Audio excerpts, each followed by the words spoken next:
For my father, intelligence was all that matters. Ever since my brother Charles was diagnosed to be a gifted child, all he talked about was IQ and intelligence research. A high IQ apparently strongly predicts good grades, a good career, and even health and mortality and stuff. His favorite story is Kim Young, a Korean with an official IQ of 210. Just 6 months old, he was already speaking fluent Korean, and at age 3 wrote essays in German and English. Then he would hug Charles and look at me with this question in his face. I hated that. I wondered if I could reach my little brother in anything. When I was young, me and my dad were best buddies. He never even cared much about IQ or G or whatever. When my brother started reading at just 2 years old, everything changed. Suddenly, I was forgotten, and soon after, I was the slow one. Once, when I got a C in math, he didn't even look at my paper and just told Charles that an ape is believed to have an IQ of 40. I hated his sarcasm. Once at dinner, when he started talking about intelligence, or G, he'd say, G stands for general intelligence, and scientists say it exists because apparently most IQ tests correlate, whatever. He was talking about it and then drew up this graph on a piece of paper saying, "Look boy, this is the distribution of intelligence of all people in town. 0.1% of people will have an IQ of 55 or below. 2% have an IQ between 55 to 70. 14% between 70 and 85. 34% will score between 85 and the average, which is set at 100. Another 34 have an IQ between 100 and 115, and 14% between 115 to 130. Only 2% have an IQ higher than 130, and only 0.1% will have an IQ of a genius of 145 or above, like your little brother." I told him I'm not interested. I guess I shouldn't have. He exploded. "Not interested? You know what this all means, boy." He turned the paper around and started all over. "It means that if you take the 1,000 people, then one has some form of mental retardation, which means trouble living alone. 20 will have difficulty reading the map. 140 can perform simple tasks at work, but cannot qualify to become a soldier in the US Army. 340 probably finish high school, and another 340 will go to college. Maybe 140 can do a PhD and later work as surgeons. 20 are capable of producing a significant scientific work, and only one will make it into an Ivy League college, like MIT, where the average IQ is 145. Your little brother got an IQ higher than that."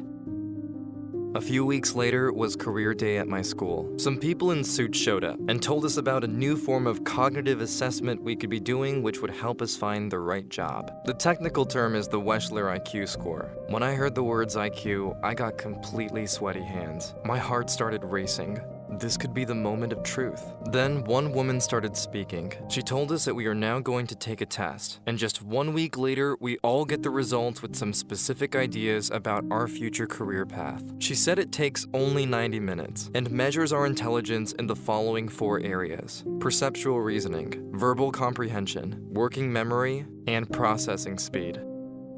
The assessment was voluntary, and my friend instantly stood up to leave the class, showing what he thought about this whole thing. My heart still racing, I was unsure what to do, and kept seated. Our teacher then handed out some questions. When she passed by my table, she simply said, "You're gonna do fine here." I don't think she realized this, but I was so happy to hear her say that. Maybe I'm not all that bad at these stupid IQ tests. Maybe it's a day that I can actually show my dad who I really am. What shall I do? I was so ready to show my dad that I'm no idiot. I decided to stay. I turned the first page over. It read the following: perceptual reasoning is the ability to think and reason with visual information. It is the ability to see what is being asked and to organize information in our heads through images. The first question was, when folded into a cube, which of the following corners would touch corner A? D, B, E, or C? I tried to fold the cube in my head, and yeah, it worked. It must be D. The second section was about working memory, our ability to keep several chunks of information in our mind simultaneously. One of the questions was, what is the next number in the series? 4, 12, 6, 9, 8, 6. There were 4 options: 6, 5, 10, or 12. The trick here was to put all the digits in my head and look for a pattern. 4, X, 6, X, 8, X. which means the next would be 10. The third section was verbal comprehension, which measures our ability to access vocabulary, express ourselves in a meaningful manner, and apply reasoning skills to information presented verbally. In the first question, it said, what is the difference between the words refuted and irrefutable? Do they have similar meanings, have contradicting meanings, or mean neither the same nor the opposite? They must have contradicting meanings. The fourth section was about processing speed, the pace at which we take in new information, and make sense of it in order to prepare a response. One of the questions asked was, what is the 12th letter of the alphabet? Is it T, L, R, or B? I realized I had to rule out all the options that didn't look right. Counting would have taken way too long. L is the right answer.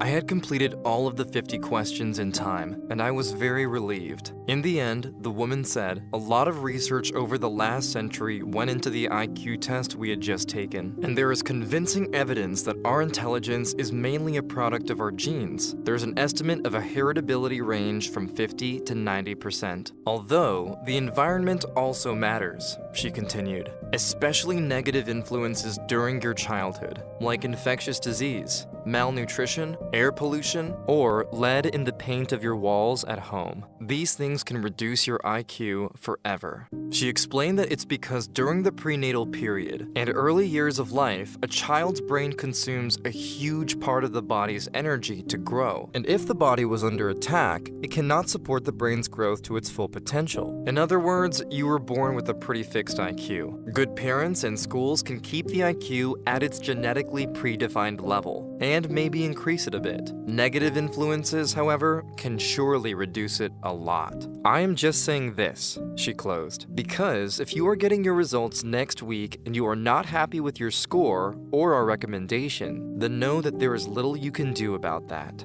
Even if you practice for years or continue school indefinitely, it's almost impossible to improve your score by more than 10 points. Just think about that before you open that envelope. You don't have to. When the envelope was handed to me a week later, I got excited to open it. I took a deep breath, but before I ripped the cover apart, I halted. Do I really want this?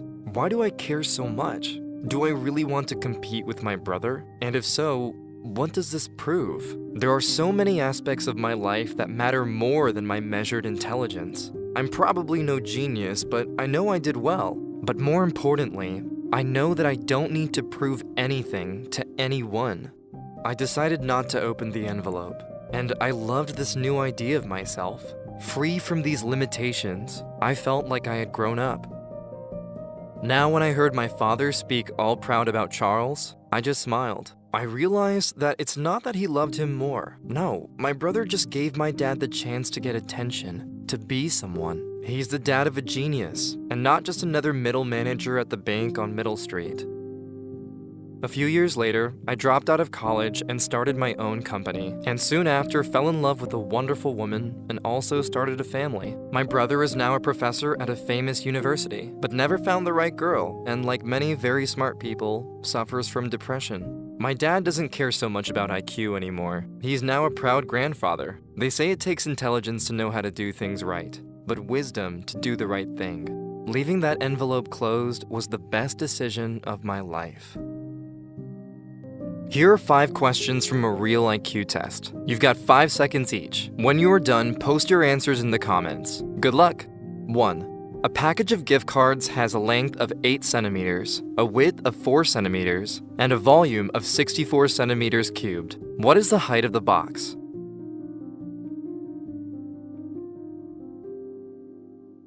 2.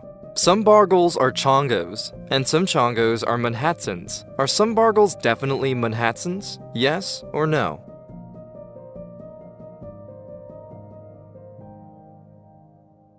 3. Max needed to get 7 new doors from the home improvement store for his house. His car could only hold 2 doors at once. How many times did Max have to visit the store? 2, 4, 7, 8, or 9?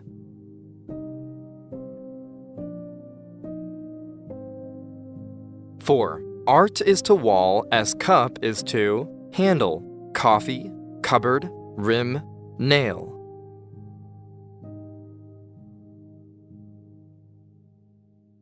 5.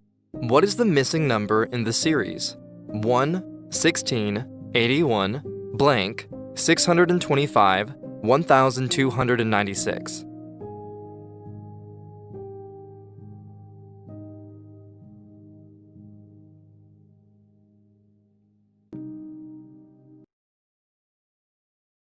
If you like this video and the way we explain the subject, subscribe to our channel. We try to explain complex subjects in simple language and cartoons to support students all around the world in their learning.